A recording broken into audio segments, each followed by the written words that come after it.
Seluruh kota diselimuti kabut aneh yang bikin rasa benci antara faksi terang dan faksi gelap jadi berkali-kali lipat lebih kuat.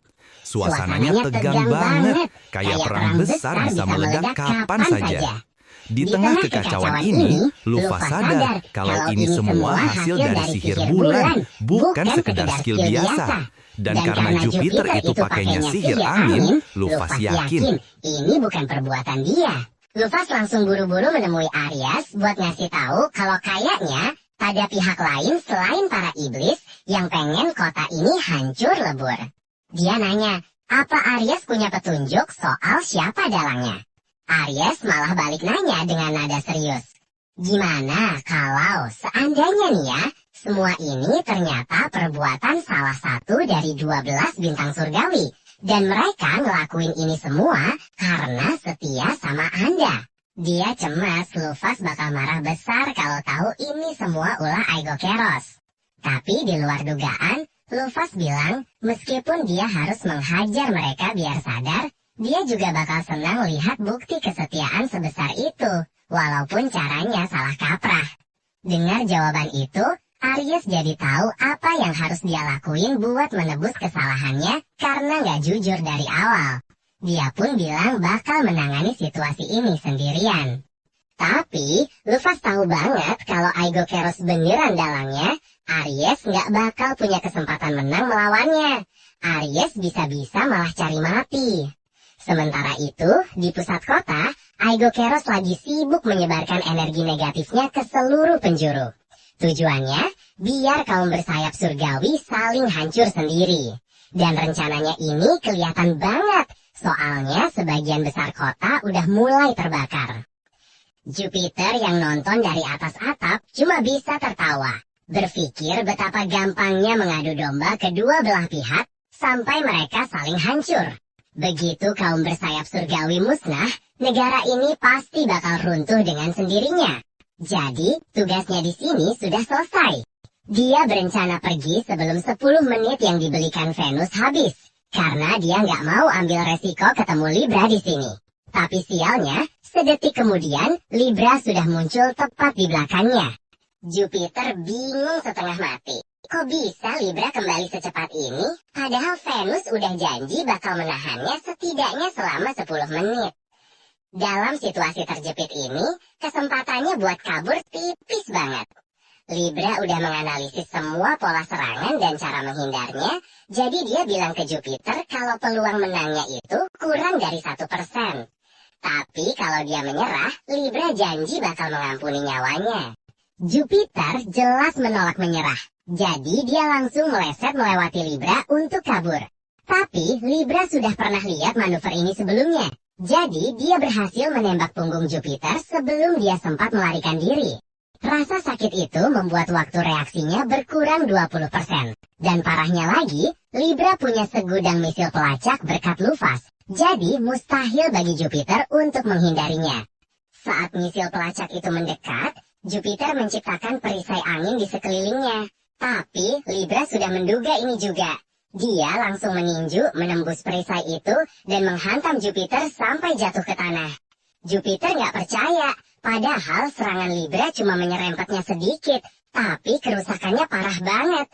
Ditambah lagi, Libra bisa memprediksi semua gerakannya, jadi melawannya lebih jauh itu terlalu beresiko. Makanya, dia memutuskan untuk menyembunyikan kehadirannya pakai sihir angin.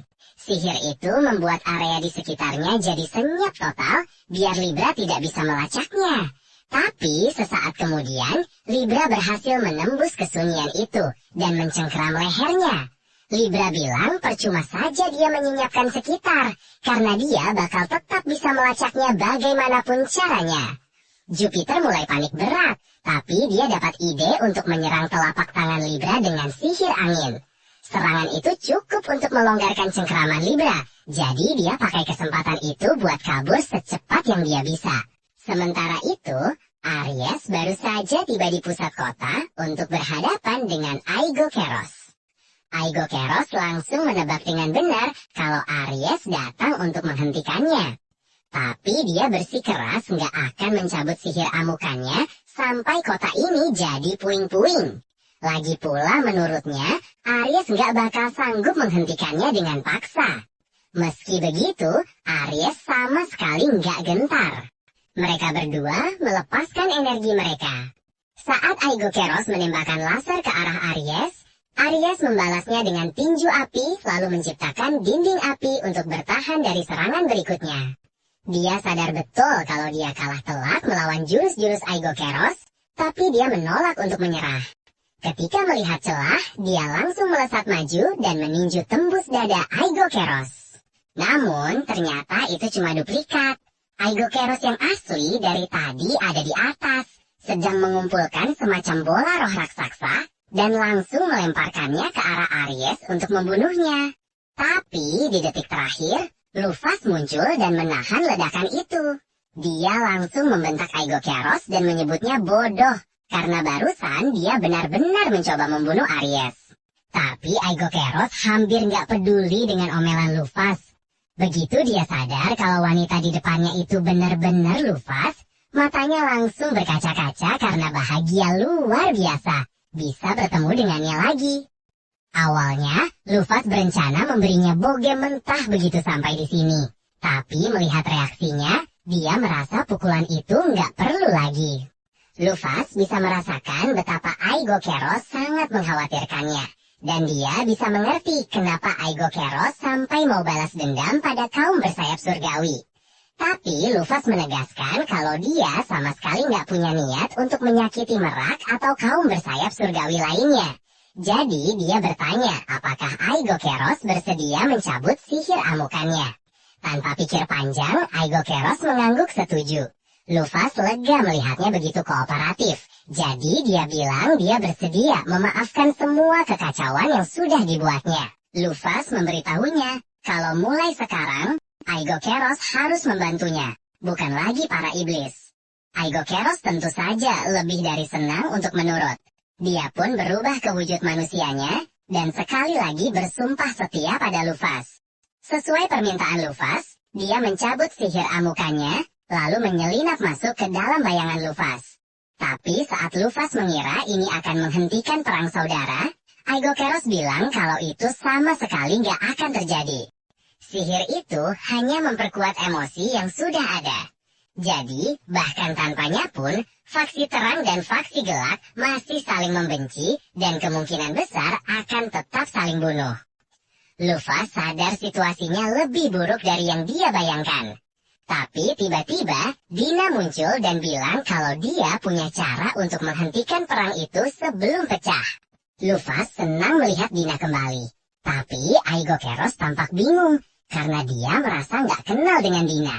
Anehnya, dia seperti samar-samar ingat pernah melihat Dina di masa lalu sekitar 200 tahun yang lalu. Sementara itu, Jupiter masih lari tunggang langgang karena nggak mau tertangkap oleh Libra. Tapi kemanapun dia pergi, Libra selalu berhasil menemukannya. Dia yakin Libra sengaja menakut-nakutinya sekarang. Libra terus-terusan bilang kalau pilihan terbaiknya adalah menyerah. Di lokasi mereka sekarang, tidak ada warga sipil. Jadi dia bisa mengaktifkan Brachium kapan saja dia mau. Dia memberi Jupiter waktu 10 detik untuk memutuskan sebelum dia menyerang.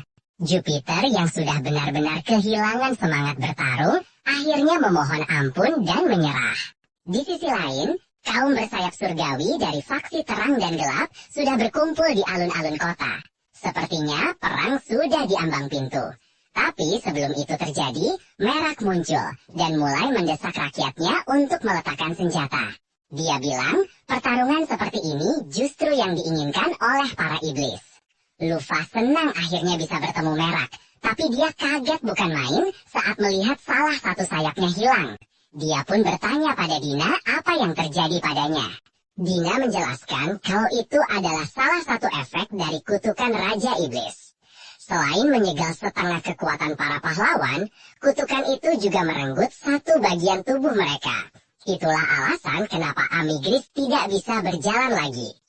Lufas berpikir itu adalah takdir yang sangat kejam, karena kaum bersayap surgawi membangun seluruh identitas mereka di atas kemampuan terbang, tapi Merak tidak akan pernah bisa terbang lagi. Dina merasa pidato Merak tidak terlalu berpengaruh untuk meyakinkan kaum bersayap surgawi. Tapi Lufas berpendapat kalau kehadiran Merak itu sendiri sangat berarti. Karena kalau dia tidak ada di sana, perang pasti sudah pecah dari tadi. Walaupun begitu, Merak memang tidak akan bisa menenangkan kedua belah pihak sendirian. Tepat pada saat itu, Libra datang sambil membawa Jupiter dan memberitahu kaum bersayap surgawi kalau mereka boleh melakukan apa saja pada Jupiter sekarang. Namun, informasi itu saja tidak cukup. Jadi, Dina turun untuk menjelaskan semuanya pada orang-orang. Dia memberitahu mereka kalau pria di hadapan mereka ini dikenal sebagai Jupiter, salah satu dari 7 bintang keagungan bawahan Raja Iblis. Faksi terang mungkin mengenali wajahnya, karena dia pernah berbicara langsung dengan mereka beberapa kali. Dina yakin mereka semua pasti sangat ingin saling menghancurkan saat ini. Tapi dia meminta mereka untuk berhenti sejenak dan berpikir, siapa yang paling diuntungkan dari kehancuran negara ini. Setelah dipikir-pikir, orang-orang akhirnya sadar kalau ini semua adalah ulah para iblis. Kemarahan mereka pun langsung beralih ke Jupiter. Sementara itu, saat Jupiter terbaring di tanah, dia menatap Dina dan melihat senyumnya. Dia baru sadar kalau wajah Dina sangat mirip dengan Venus, dan semuanya jadi masuk akal baginya sekarang. Pantas aja Venus membiarkan Libra kembali lebih cepat dari yang dijanjikan, karena dari awal dia memang sudah berencana untuk menyingkirkan Jupiter. Jupiter tidak bisa menerima pengkhianatan seperti itu dari orang yang dia anggap kawan. Dia pun melepaskan diri dari ikatannya dan menyerang Dina untuk balas dendam. Tapi sebelum berhasil, tubuhnya lebih dulu ditusuk tembus oleh Dina. Dia mencoba memberitahu Libra untuk berhenti, karena wanita di depannya itu sebenarnya adalah salah satu dari 7 bintang keagungan. Tapi Libra tidak mau mendengar sepatah kata pun darinya, dan langsung menebas kepala Jupiter dengan satu sabetan bersih. Dina kemudian berkata pada kerumunan kalau sepertinya masalah sudah resmi selesai. Orang-orang hanya bisa terdiam, karena meskipun mereka marah pada Jupiter, mereka tidak menyangka akan melihatnya dipenggal dengan cara sebrutal itu. Lufas mengerti kenapa mereka semua kehilangan kata-kata. Tapi ngomong-ngomong soal kata-kata, dia jadi penasaran apa yang coba dikatakan Jupiter tentang Dina sebelum Libra memenggalnya. Beberapa saat kemudian, setelah kerumunan bubar, Merak bertemu dengan Libra untuk berterima kasih atas bantuannya menangkap Jupiter. Dia memintanya untuk ikut ke istana agar dia bisa berterima kasih secara layak. Tapi Dina menolak, karena satu-satunya orang yang perintahnya akan dia terima hanyalah tuannya. Saat itulah, Merak menyadari kehadiran Lufas yang berdiri di belakangnya. Jadi, dia berasumsi kalau Lufas adalah orang yang dimaksud oleh Libra. Dia pun meminta Lufas untuk menemaninya ke istana, dan Lufas setuju. Mereka semua pergi ke sebuah ruangan pribadi, dan begitu mereka sendirian, Lufas melepaskan penyamarannya. Merak merasa senang sekaligus sedih melihat Lufas lagi. Dia menyesali apa yang terjadi di masa lalu. Fakta bahwa dia mengungkit masa lalu memberitahu Lufas kalau dia bukanlah seorang player seperti yang diharapkannya. Merak adalah seseorang yang telah hidup di dunia ini sejak awal, dan sejujurnya dia terlihat sangat kacau saat ini. Merak benar-benar percaya kalau dia tidak pantas menjadi raja, dan seharusnya Lufas tetap menjadi penguasa mereka. Namun, begitu dia mengatakan itu, kilasan emosi yang kuat melanda Lufas. Meskipun Mafal tidak punya kepentingan pribadi dengan narasi yang dia ciptakan di dunia ini, dia tahu Lufas pasti tidak punya penyesalan atas kekalahannya. Jadi, mendengar Merak menyebutnya sebagai sebuah kesalahan, terasa seperti tamparan di wajahnya. Dia menyuruh Merak untuk punya sedikit harga diri. Karena suka atau tidak suka, dia adalah salah satu pahlawan yang telah mengalahkannya. Jadi ini adalah negaranya sekarang. Dan setelah ini, Lufas tidak akan menawarkan nasihat atau bantuan apapun lagi. Tapi dia yakin Merak akan bisa menanganinya sendiri. Lufas merasa sedikit malu dengan luapan emosinya tadi, karena dia biasanya tidak pernah sepanas itu. Dia meminta Libra untuk menghapus foto apapun yang mungkin diambilnya saat itu. Tapi Libra terdiam sejenak karena dia tidak tahu apa itu foto. Aigo Keros dan Aris juga bingung karena mereka belum pernah mendengar hal semacam itu sebelumnya. Dan Lufas berasumsi hal-hal seperti foto mungkin tidak ada di dunia ini. Tapi kemudian sebuah ingatan melintas di benaknya. Dia ingat saat pertama kali datang ke dunia ini, dia pernah menyebutkan sesuatu tentang bagaimana seharusnya tidak ada yang punya fotonya. Dan Dina menanggapi percakapan itu seperti biasa. Itu berarti Dina pasti tahu apa itu foto. Jika memang begitu, pasti ada sesuatu yang disembunyikannya. Lufas pun meminta Dina untuk berbicara empat mata dengannya lagi, dan senyum menyeramkan pun muncul di wajah Dina. Langsung ke intinya, Lufas bertanya pada Dina, siapa dia sebenarnya? Karena tidak mungkin dia hanya seorang penasehat seperti yang selama ini dia klaim. Dina mengakui kalau dia memang berbohong soal identitasnya. Tapi hal itu seharusnya sudah jelas dari awal. Waktu Lufas kembali dan bertemu Dina di menara, kalau Dina benar-benar penasihat setia yang menunggu tuannya kembali, setidaknya dia pasti akan menjaga kebersihan tempat itu selama 200 tahun terakhir. Tapi nyatanya, tempat itu masih terlihat telantar saat Lufas tiba. Lufas juga tahu Dina tidak mungkin salah satu dari mantan bawahannya. Karena jika iya, Libra pasti akan langsung mengenali wajahnya. Dina mengonfirmasi bahwa dia memang bukan penasehat maupun bawahan Lufas. Dia hanya tahu kalau Lufas memiliki NPC dengan desain karakter tersebut di menaranya. Jadi, dia hanya memanfaatkan identitas itu untuk bisa mendekati Lufas. Fakta bahwa Dina mengetahui istilah NPC membuat Lufas yakin bahwa Dina pastilah seorang player sama sepertinya. Tapi kalau memang begitu, kenapa yang lain tadi bilang mereka mengenalinya? Lufas teringat saat Dina pernah menyebutkan bahwa dia punya kemampuan untuk menanamkan dan mengubah ingatan orang lain. Jadi dia pasti telah memanipulasi ingatan mereka. Dina membenarkan hal itu juga, menjelaskan bahwa dia menanamkan ingatan tentang dirinya pada Aries saat pertama kali bertemu. Untuk Mekes, dia sudah lama bekerja sama dengan iblis. Jadi Dina bisa menanamkan ingatan di kepalanya saat dia pergi ke kastel iblis. Namun, untuk Libra, tidak banyak yang bisa Dina lakukan, karena manipulasi ingatan tidak bekerja pada golem. Lagi pula, Libra tidak punya ingatan untuk dimanipulasi, yang ada hanyalah rekaman data. Jadi, Dina benar-benar beruntung karena sebagian rekaman data Libra ternyata rusak. Kalau Dina sampai sejauh itu menanamkan ingatan pada orang lain, Lufas khawatir ada kemungkinan besar Dina juga memanipulasi ingatannya. Tapi Dina bilang dia tidak bisa melakukan itu. Ternyata, tekad Lufas terlalu kuat untuk bisa dipengaruhi sihir manipulasi ingatan. Dan bahkan jika dia mencoba menanamkan ingatan palsu, butuh waktu 1 tahun konsentrasi penuh agar berhasil. Tentu saja Dina tidak bisa melakukan hal itu. Jadi, satu-satunya cara dia bisa menipu Lufas adalah dengan mengambil posisi sebagai NPC penasehat di menaranya. Yang terbaik yang bisa dia lakukan hanyalah sedikit mendorong pikiran Lufas agar secara tidak sadar tidak terlalu banyak bertanya. Tapi, dia tidak pernah menyangka kalau Lufas ternyata seorang player. Jadi, itu adalah sebuah salah perhitungan dari pihaknya. Sebagai klarifikasi, Dina memberitahu Lufas bahwa dia bukanlah player biasa di dalam game. Dia sebenarnya adalah seorang beta tester.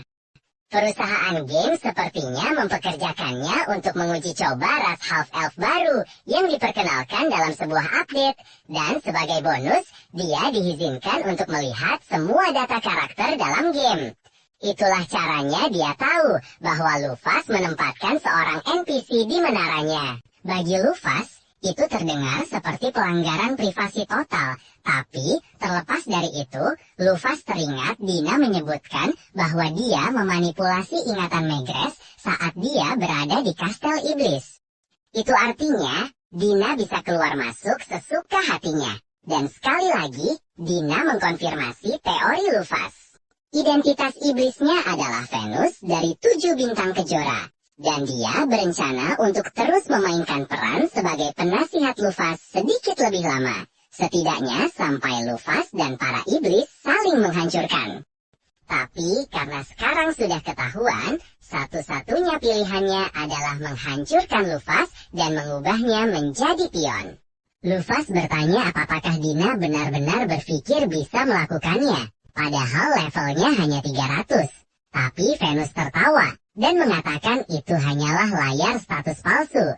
Kenyataannya, levelnya adalah 1000. Jadi dari segi kekuatan, dia setara dengan Lufas. Dia terbang ke udara dan menciptakan penghalang di sekitar Lufas untuk mencegah siapapun ikut campur dalam pertarungan mereka. Dan kemudian, dia menembakkan laser ke arah Lufas. Lufas berhasil menahan ledakan itu dan tetap sama sekali tidak terluka. Jadi, Venus memutuskan untuk meningkatkan serangannya dan meniru jurus Noble Phantasm milik Gilgamesh.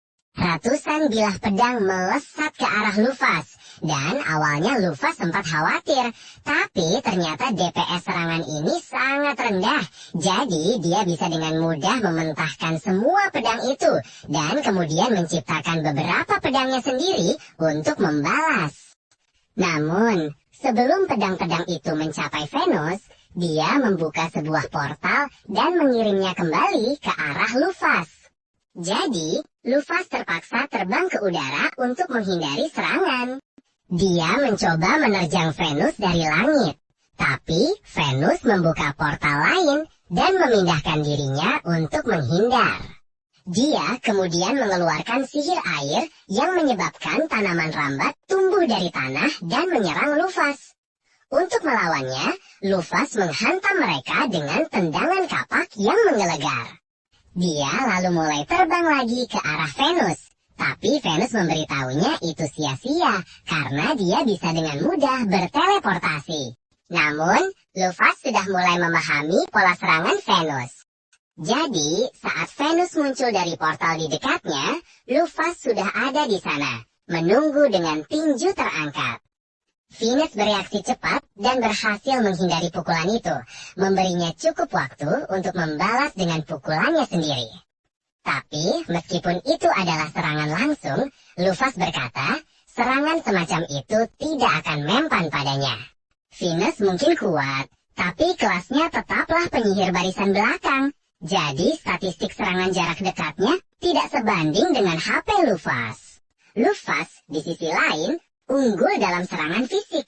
Jadi, dia menghantam Venus dengan serangan telapak tangan terbuka, membuatnya jatuh terhempas ke tanah. Lufas meminta Dina untuk menyerah saja, karena tidak mungkin dia bisa menang. Secara teknis, bukan tidak mungkin bagi seorang penyihir barisan belakang untuk menjadi petarung garis depan, tapi itu akan membutuhkan beberapa tindakan penyesuaian yang harus disiapkan. Dan Dina bahkan tidak pernah mencoba menggunakan tindakan penyesuaian seperti itu. Jadi, itu hanya bisa berarti satu hal. Meskipun Dina memang seorang beta tester, dia hanya pernah menguji keseimbangan kemampuan dan tidak pernah mendalami gameplay yang sebenarnya. Lagi pula, tidak ada alasan bagi seorang tester untuk terus bermain setelah mereka menaikkan level karakter mereka hingga maksimal.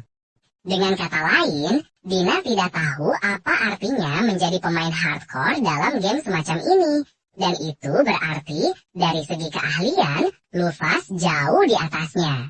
Karena itu, Lufas memintanya untuk berhenti bertarung, karena tidak ada gunanya melanjutkan semua ini.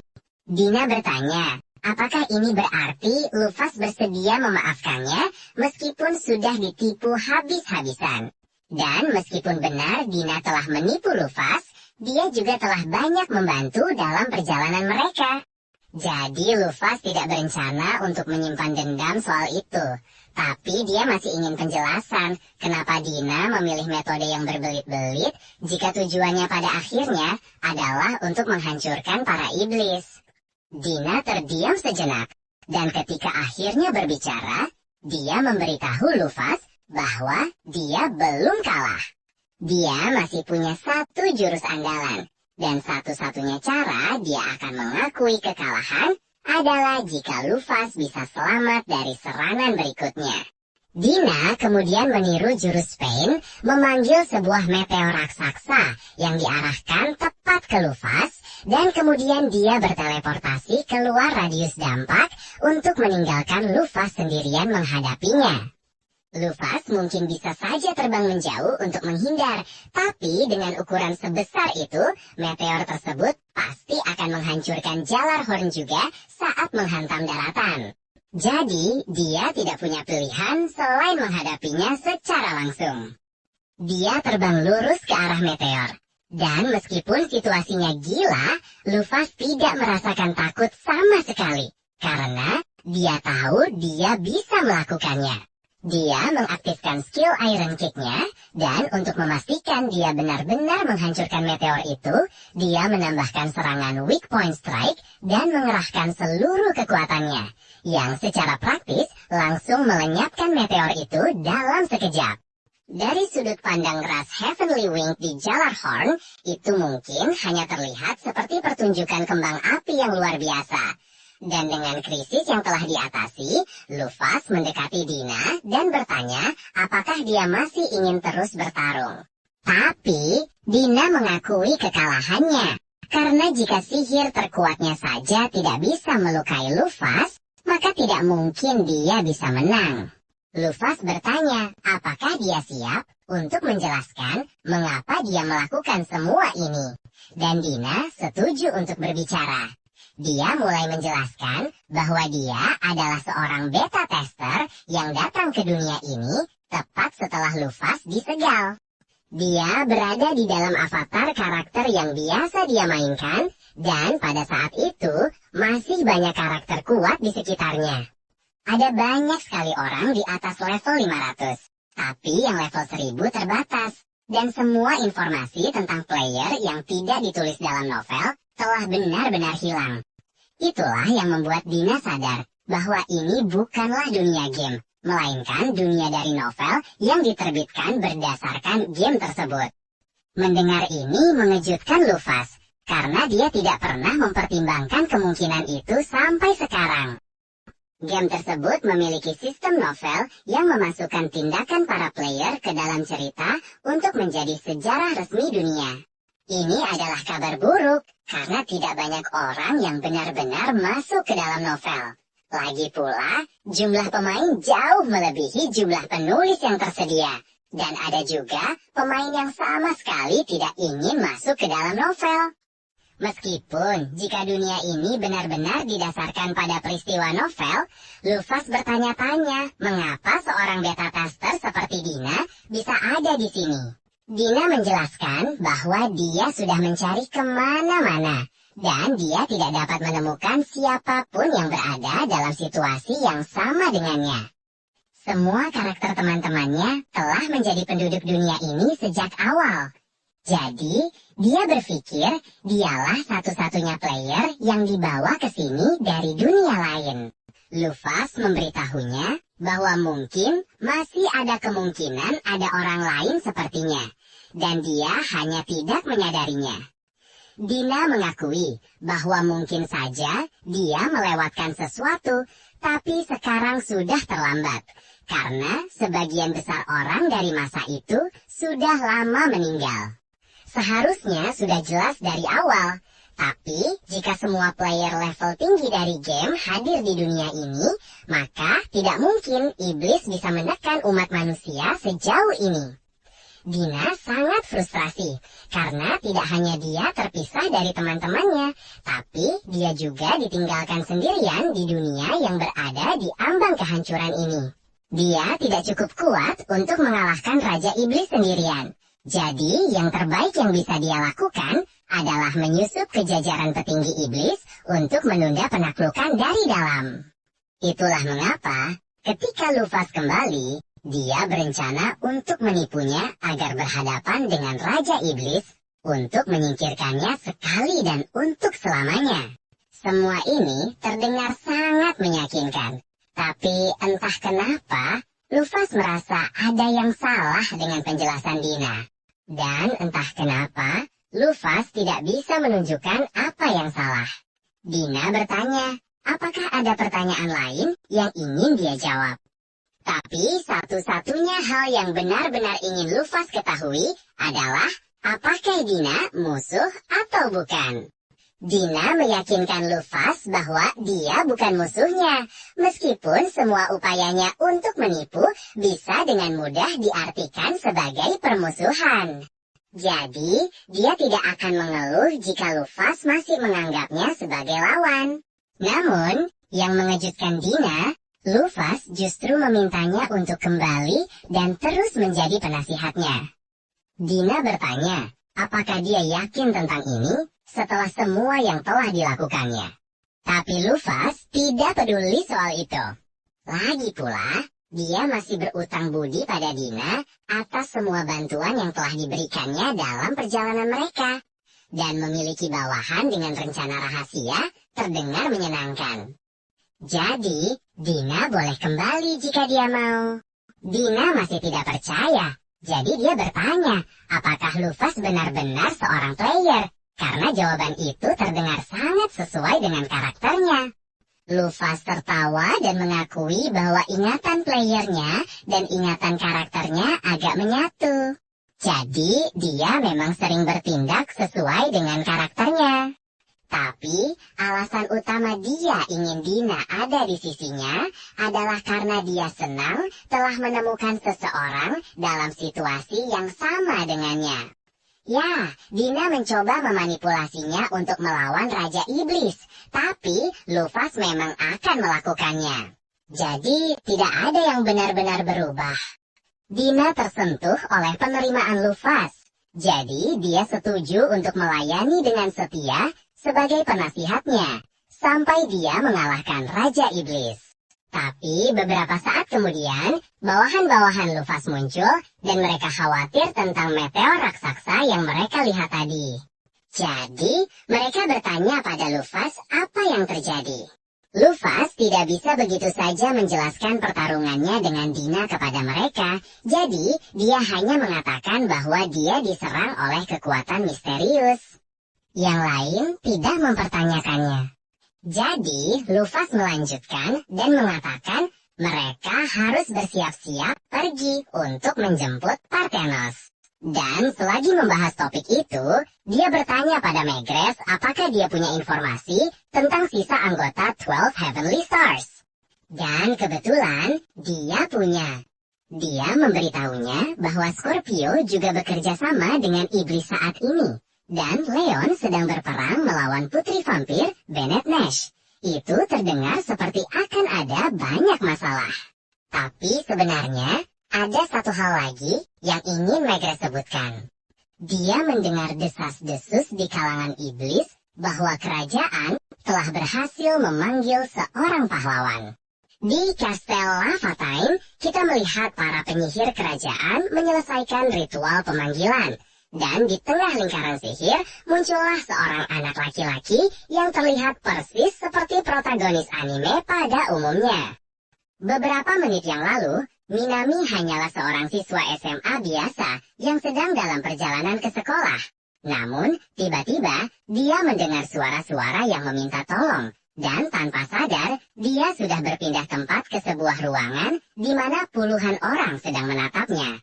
Mereka memberitahu Minami bahwa merekalah yang memanggilnya ke dunia ini, dan mereka memohon bantuannya untuk mengalahkan bangsa iblis serta sang penakluk, Lufas.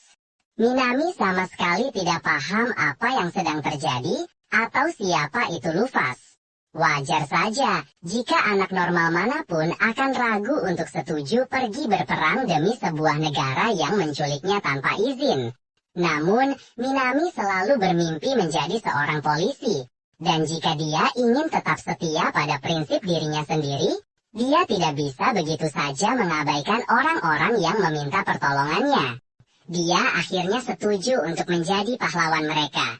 Tetapi beberapa minggu berlalu, dan dia mulai menyadari bahwa menjadi pahlawan ternyata jauh lebih sulit dari dugaannya. Dia telah berlatih di bawah bimbingan Friedrich, salah satu pendekar pedang terhebat di dunia. Dan bukannya dia tidak mau berusaha keras untuk belajar bertarung. Masalahnya, Friedrich menolak berbicara dalam bahasa manusia. Jadi, Minami tidak mengerti apa yang dia katakan. Minami mencoba menyampaikan bahwa dia kesulitan menggunakan pedang. Jadi, dia bertanya-tanya apakah ada teknik lain yang bisa dia gunakan. Namun, Friedrich tiba-tiba menggeram padanya, dan Minami langsung terdiam ketakutan. Saat itulah, sang wakil kapten muncul dan menerjemahkan geraman Friedrich untuk menjelaskan kepada Minami bahwa Friedrich marah karena dia terus terganggu selama sesi latihan. Tepat saat itu juga, Friedrich menerjang seekor tikus yang bersembunyi di tumpukan jerami di dekatnya. Tiba-tiba, Cruz berlari menghampiri Minami dan memberitahunya bahwa mereka akhirnya selesai membentuk tim yang akan menemaninya dalam misi ini. Minami cukup terkejut karena hal ini terjadi begitu cepat. Meski begitu, dia mengikuti Cruz untuk menemui sang raja agar bisa diperkenalkan dengan tim barunya. Dia diberitahu bahwa timnya akan terdiri dari Friedrich, sang wakil kapten, Cruz, dan Ari, putri dari Gans, petualang yang ditemui Lufas di kota Bergar. Mereka adalah orang-orang terbaik yang dimiliki kerajaan, sekaligus merupakan agen rahasia pribadi sang raja. Minami merasa sangat terhormat memiliki rekan-rekan yang begitu terampil. Namun, kemudian, dia mendengar raja berkata bahwa sudah waktunya baginya untuk berangkat, dan dia terdiam sejenak karena dia baru tiba di sini 3 minggu yang lalu. Jadi rasanya terlalu dini untuk memintanya mengalahkan Raja Iblis. Jujur saja, dia tidak merasa cukup mampu untuk menyelamatkan dunia ini. Dan dia masih belum tahu seberapa kuat Raja Iblis atau Lufas itu. Tapi jika Raja berkata dia siap, maka dia percaya bahwa dia harus siap. Kasihan sekali anak ini. Namun, tepat saat dia akan memulai perjalanannya, Minami tiba-tiba melihat sehelai bulu hitam turun dari langit, diikuti oleh beberapa helai lagi setelahnya. Semua orang menengadah ke langit dengan wajah penuh ketakutan. Tetapi Minami justru bingung karena dia tidak benar-benar mengerti apa yang sedang terjadi. Tidak ada satu pun dari mereka yang berani berbicara lagi. Jadi, Minami melihat ke atas untuk mencari tahu apa yang terjadi dan melihat Lufas serta Raja Iblis Orm sedang saling bertatapan muka. Cruz mulai meringkuk ketakutan karena dia mengira kedua monster itu datang untuk menghancurkan kerajaan. Namun kenyataannya, Lufas dan Orm tampak jauh lebih fokus satu sama lain. Sebelumnya, Aigo Keros memberitahu Lufas bahwa seorang pahlawan telah dipanggil di kerajaan itu. Dan dia teringat bahwa gelar pahlawan adalah kelas yang sangat istimewa. Saking istimewanya, sebagian besar orang di dalam game bahkan tidak tahu kelas itu ada sampai Aliot menemukannya. Hasilnya, kemampuan Aliot berkembang begitu cepat hingga dia bisa melesat ke peringkat nomor 1 di papan peringkat game dalam waktu singkat. Jika kerajaan benar-benar memanggil pahlawan lain, maka pahlawan itu mungkin memiliki potensi gila. Tapi, itu tidak berarti dia sudah cukup kuat untuk menjaga dirinya sendiri. Dan jika Aigo Keros tahu tentang pemanggilan itu, berarti para iblis pasti juga mengetahuinya. Jadi, mereka pasti akan mencoba menghabisi sang pahlawan selagi dia masih cukup lemah untuk diatasi dengan mudah. Yang lain setuju dengan analisis Lufas, tetapi Dina menunjukkan bahwa negara itu masih memiliki perisai pelindung yang dibuat oleh Aliot. Jadi, bahkan jika 7 pahlawan menyerang, mereka akan kalah. Lufas bertanya apa yang dimaksud Dina dengan perisai. Jadi, Dina mengingatkannya tentang keahlian pahlawan, suksesi jiwa. Lufas teringat efek dari keahlian itu dan betapa merepotkannya hal tersebut untuk dihadapi. Keahlian itu menciptakan area perisai yang secara signifikan memperkuat sekutu dan melemahkan musuh di dalam areanya. Dan bagian paling menyebalkan dari keahlian itu adalah fakta bahwa efeknya bertahan sampai pertempuran berakhir. Namun, keahlian itu memiliki harga yang mahal. Penggunanya akan segera mati dan dikirim kembali ke titik awal setelah mengaktifkan kemampuannya. Meskipun mekanik kebangkitan sebenarnya tidak ada di dunia ini. Jadi menggunakan kemampuan itu berarti kematian permanen. Rupanya Alioth mengorbankan nyawanya untuk mendirikan perisai di sekitar kerajaan. Dan Lufas menghormati dedikasinya untuk melindungi rakyatnya. Dia bertanya, apakah keberadaan perisai itu berarti kerajaan adalah tempat yang aman bagi sang pahlawan? Dan semua bawahannya membenarkan hal ini, karena bahkan Aries dan Aigokeros pun akan kesulitan bertarung di dalam perisai itu. Dan hal yang sama berlaku untuk siapapun dari 7 pahlawan. Jadi selama Raja Iblis sendiri tidak muncul, seharusnya tidak ada yang perlu dikhawatirkan. Mendengar itu sedikit menenangkan Lufas, tetapi dia masih khawatir dengan situasi di Lavatain. Jadi dia memberitahu semua orang bahwa dia akan pergi ke sana sebentar dan akan kembali besok. Lufas akhirnya tiba di kerajaan, dan dia berhenti di luar perisai untuk mengagumi betapa kuatnya perisai itu. Tidak mungkin orang-orang seperti 7 pahlawan berani menjejakkan kaki di sini. Tetapi masih ada 1 orang lain yang mampu menangani efek dari perisai itu. Dan itu adalah Raja Iblis Orm.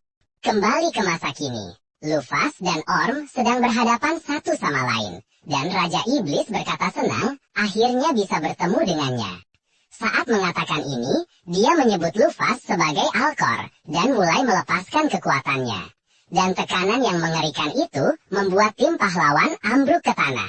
Lufas bingung dengan nama Alkor, jadi Orm menjelaskan bahwa itu adalah nama panggilan dia dan para iblis lainnya untuk Lufas karena rasa takut dan hormat. Itu berarti bintang yang meramalkan kematian, dan dia diberi gelar itu karena semua yang berpapasan dengannya berakhir mati. Lufas merasa terhibur dan bertanya pada Raja Iblis apakah dia datang ke sini untuk membunuh sang pahlawan karena dia takut padanya. Namun Orem tertawa dan berkata, hanya ada 2 orang yang dia takuti. Satu adalah Dewi Mahakuasa, dan yang lainnya adalah Lufas. Meski begitu, alasan sebenarnya dia datang hari ini adalah karena dia tahu Lufas akan ada di sini, dan dia ingin bertemu dengannya. Dia punya pengakuan, karena di masa lalu, dia selalu menghindari konfrontasi dengan Lufas, karena Lufas adalah kekuatan terkuat yang pernah dia lihat. Tapi, baru setelah Lufas dikalahkan, dia menyadari bahwa Lufas adalah satu-satunya yang bertindak di luar skenario Sang Dewi. Jadi, dia seharusnya tidak pernah membiarkan Lufas dikalahkan. Lufas bertanya apa maksudnya, tetapi Orm memberitahunya bahwa jika dia ingin tahu kebenarannya, maka dia harus membuktikan bahwa dia layak untuk itu. Mereka berdua terbang ke udara dan memulai pertarungan mereka, saling melancarkan serangan dahsyat berskala bencana alam. Daratan hancur di bawah kekuatan serangan mereka, dan Minami tercengang melihat apa yang sedang dia saksikan. Namun Minami sebenarnya menanganinya jauh lebih baik daripada yang lain di sini. Karena Ari sedang mengalami serangan panik parah, karena dia tidak percaya Raja mengharapkan mereka untuk melawan 2 monster itu suatu hari nanti. Lufas dan Orm terus bertukar serangan, tetapi Orm berhasil menangkap kaki Lufas pada satu titik dan memutarnya sebelum meninju tepat di dadanya. Ini membuat Lufas sesak nafas, tetapi dia mampu membalas dengan lutut ke dagu, meluncurkan Orm ke udara, dan kemudian dia mengejarnya ke atas sampai mereka berada di atas awan. Dia kemudian meninju Orm dengan kekuatan yang begitu besar hingga awan terbelah di belakangnya. Tetapi dalam kejadian yang gila, Orm justru berhasil menghentikan serangannya hanya dengan 1 tangan. Dia memberitahu Lufas bahwa dia terkesan karena dia belum pernah merasakan kekuatan seperti itu sejak pertempurannya dengan 7 pahlawan 200 tahun yang lalu. Dan Lufas mencoba bersikap tenang dengan memberitahunya bahwa dia juga lawan yang layak. Tapi dalam hati Lufas panik karena Orm baru saja menahan serangan kekuatan penuh, seolah itu bukan apa-apa. Jadi dia tidak punya peluang untuk mengalahkannya. Pertarungan singkat itu sudah memangkas 50.000 poin HP-nya, dan dia yakin Orm memiliki HP jauh lebih banyak daripada dirinya. Jadi terus bertarung akan menjadi sebuah kesalahan. Dia kembali ke tanah tanpa sepatah kata pun. Dan Orm dengan tenang mengikutinya turun juga. Sementara itu, di tanah, tim pahlawan masih berantakan setelah pertempuran mengerikan yang baru saja mereka saksikan. Dan Ari mungkin butuh psikiater setelah ini. Tapi Minami tampaknya masih bertahan. Jadi dia berbalik menghadap Lufas dan Raja Iblis. Raja Iblis memberitahu Lufas bahwa dia telah melakukannya dengan baik sejauh ini. Tetapi dia bertanya, mengapa Lufas belum menggunakan kekuatan penuhnya? Lufas tidak tahu apa maksudnya, karena dia sudah mengerahkan segalanya. Namun Orm ingat bahwa 200 tahun yang lalu, sebelum Lufas dikalahkan, dia memiliki kekuatan yang jauh lebih besar daripada yang dia tunjukkan hari ini. Lufas terkejut mengetahui bahwa dia bahkan lebih mengerikan sebelum dia merasukinya. Dan melihat kebingungan di wajah Lufas, memberitahu Raja Iblis semua yang perlu dia ketahui. Dia mengutuk Sang Dewi karena dia pasti telah memasang penanggulangan untuk memastikan Lufas tidak akan bisa melawannya lagi. Jadi terlalu dini bagi Orm untuk melawannya, karena Lufas tidak akan mampu mengatasi skenario Dewi seperti ini. Lufas bertanya apa yang dia bicarakan. Jadi Orm menjelaskan bahwa segala sesuatu di dunia ini saat ini mengikuti skenario Dewi, dan itu termasuk bangsa iblis. Jika ada, mereka hanyalah bidak yang digunakan untuk membuat segalanya lebih menarik bagi Sang Dewi.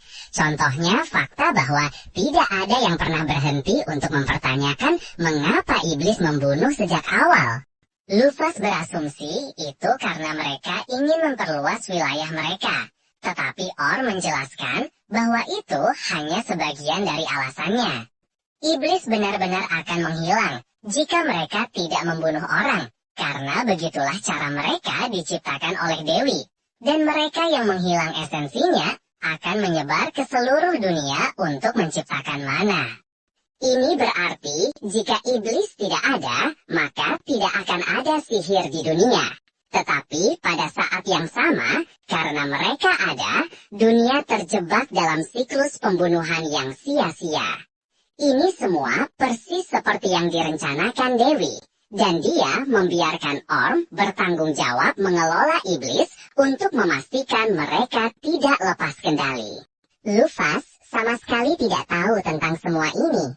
Tapi tiba-tiba, Cruz angkat bicara dan menuntut jawaban. Karena apa yang baru saja dikatakan Raja Iblis menyindir bahwa Dewi Alovenus yang penuh kasih sayang sedang mempermainkan dunia.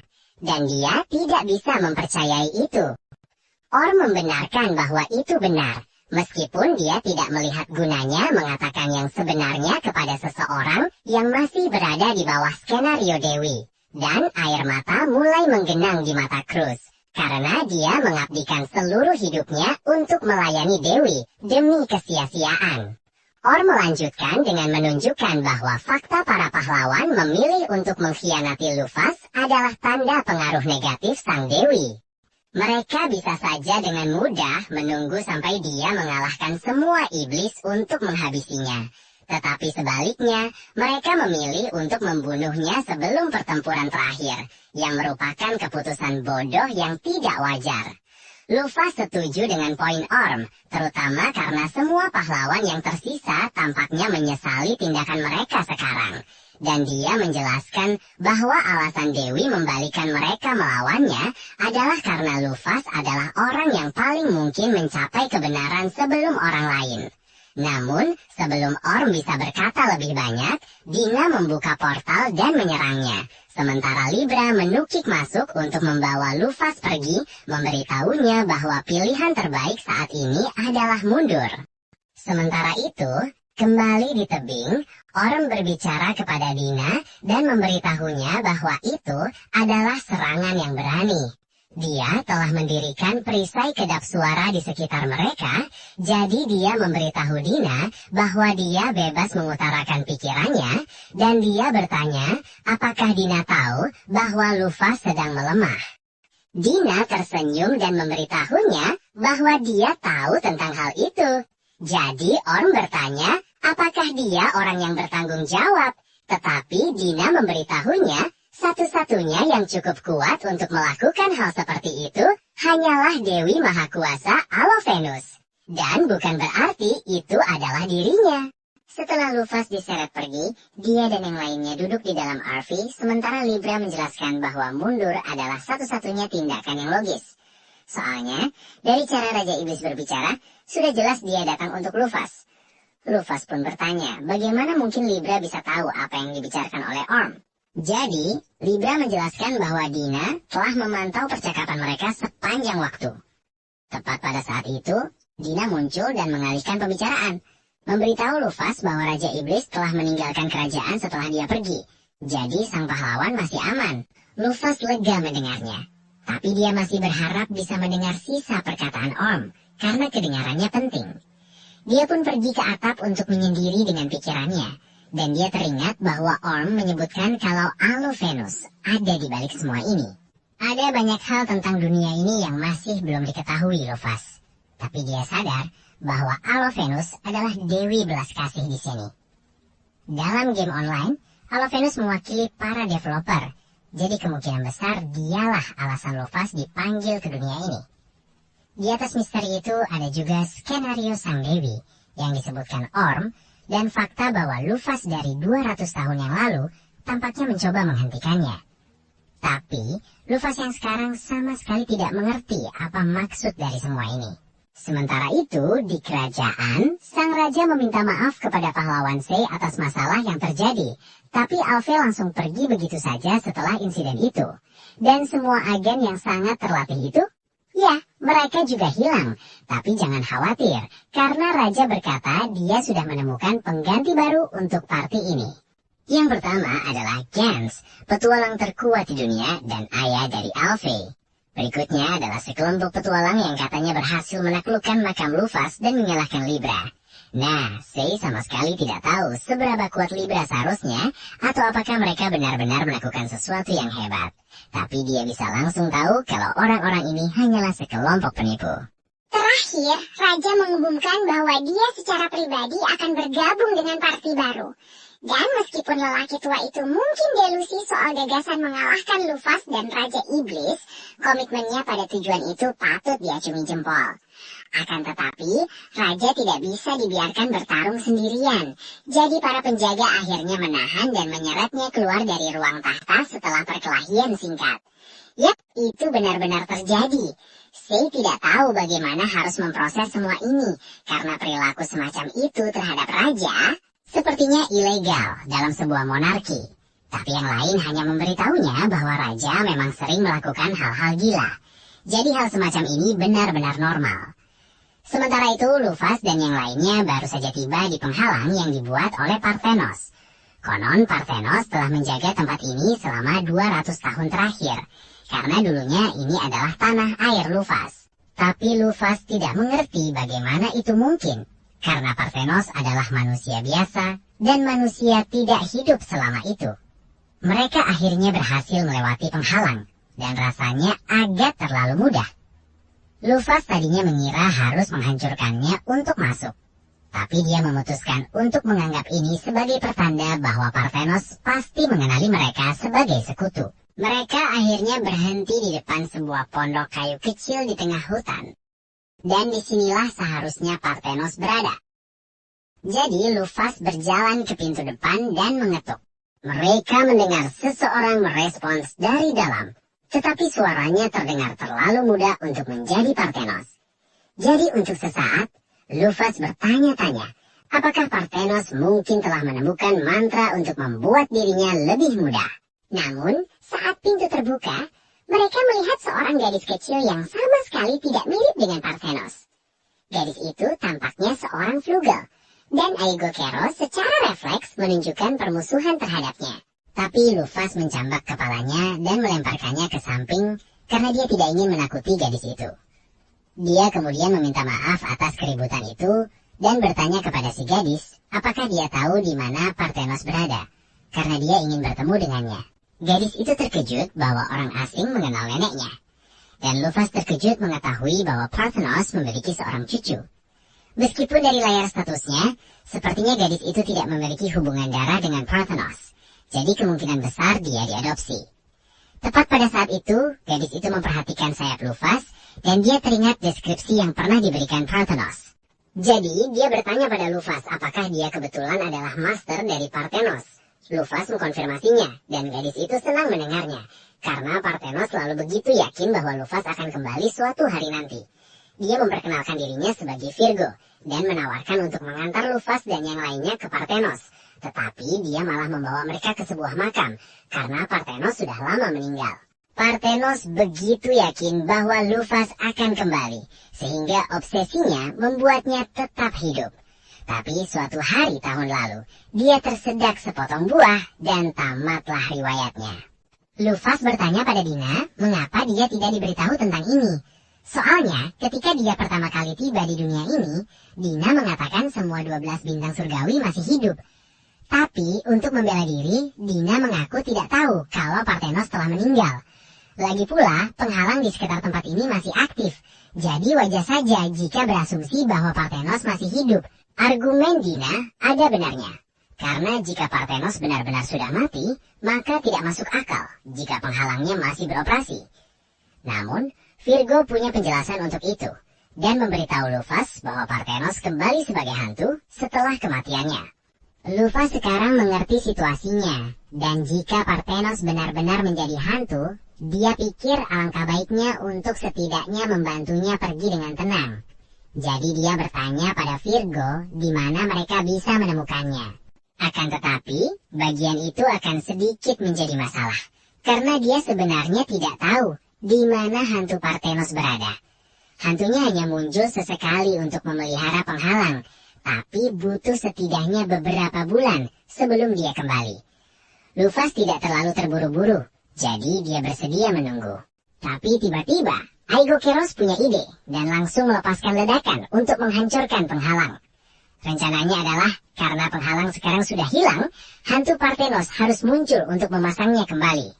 Tapi Lufas sangat marah karena dia melakukan hal seperti itu tanpa izinnya. Karena ada kemungkinan Parthenos akan salah mengira mereka sebagai musuh sekarang. Ya, tidak ada yang bisa dia lakukan soal itu sekarang.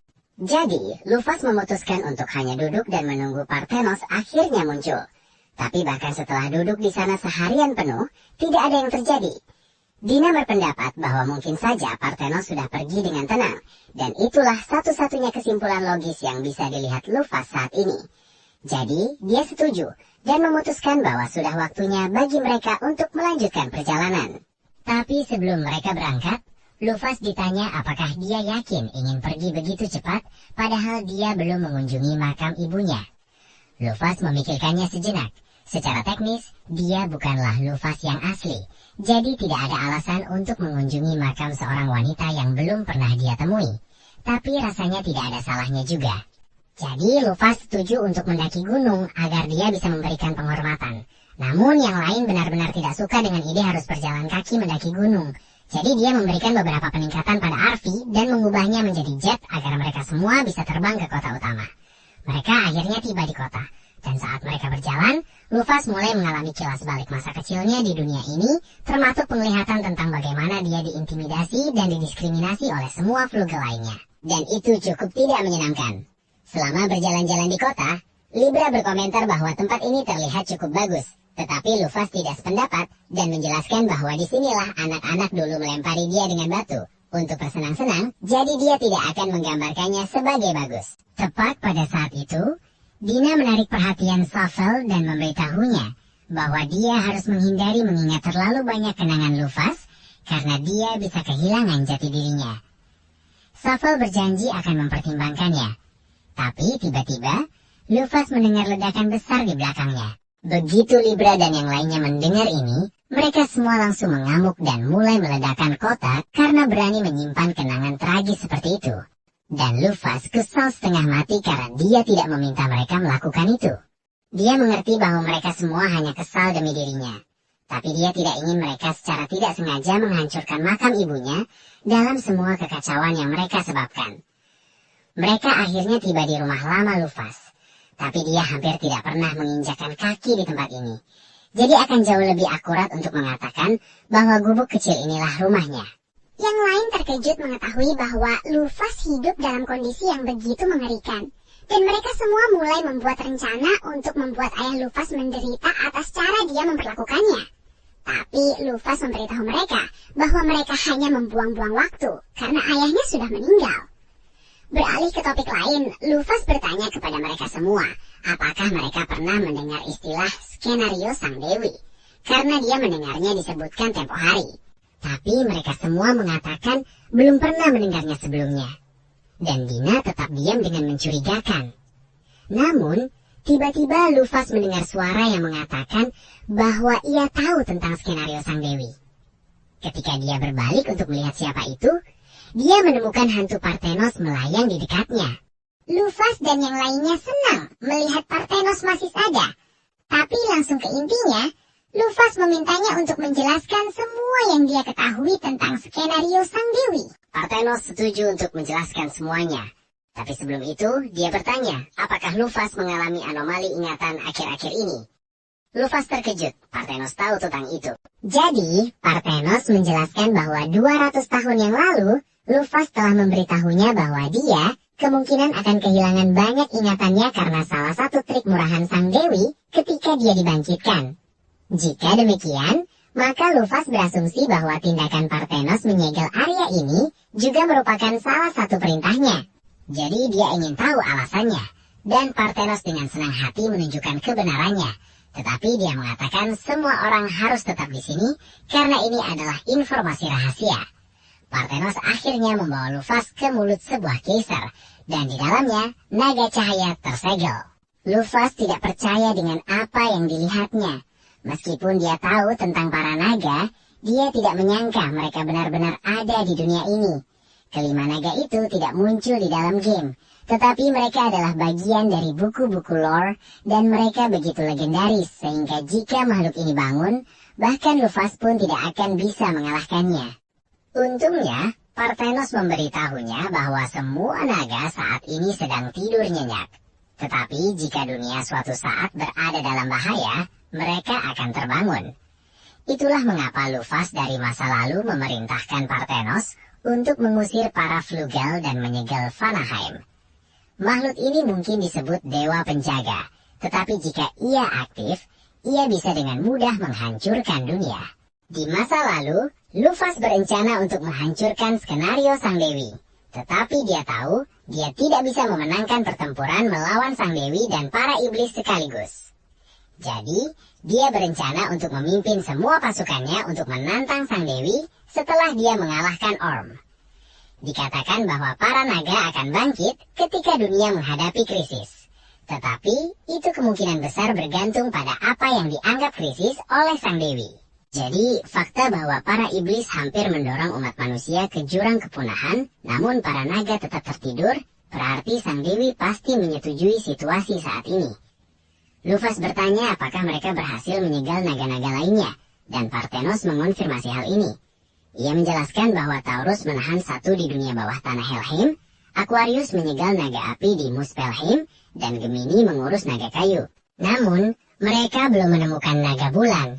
Dan Lufas berpikir itu mungkin karena naga itu tersembunyi di bulan. Dia berterima kasih atas semua informasi berguna yang telah diberikan Parthenos kepadanya. Tetapi dia harus segera pergi, karena dia masih belum mengunjungi makam ibunya. Lufas mulai terbang ke udara. Tetapi sebelum dia pergi, Parthenos memperingatkannya untuk berhati-hati dengan siapa yang dia percayai, karena Sang Dewi memiliki kemampuan yang disebut avatar. Alovenus tidak diizinkan untuk campur tangan secara langsung di dunia, tetapi dia mampu menciptakan avatar untuk melaksanakan kehendaknya. Dan meskipun dia tidak tahu lokasi pasti avatar Sang Dewi, Parthenos yakin ada satu di benua itu. Lufas kemudian menuju ke makam ibunya untuk meninggalkan beberapa bunga. Dan meskipun masih banyak yang tidak dia mengerti, dia tahu satu hal yang pasti. Lufas dari masa lalu adalah gangguan bagi sang dewi, karena dia menolak untuk dikendalikan. Jadi ketika dia akan dibangkitkan, sang dewi melakukan trik murahan untuk menyegel ingatannya. Dan trik murahan itu adalah Safel. Sang dewi membawanya ke sini untuk mengambil alih tubuh Lufas dan bertindak sebagai segel pada ingatannya agar dia tidak bisa menggunakan kekuatan penuhnya. Tapi Safel tidak mengerti mengapa dirinya, dari semua orang, yang dipilih sebagai segel, padahal sang dewi bisa dengan mudah menggunakan salah satu bonekanya. Semua ini tidak masuk akal baginya, tapi setidaknya sekarang dia tahu apa yang harus dia lakukan. Mencari tahu apa tujuan asli Lufas dan kemudian melakukannya sendiri. Dan begitu itu terjadi, sang dewi akan terpaksa menunjukkan dirinya.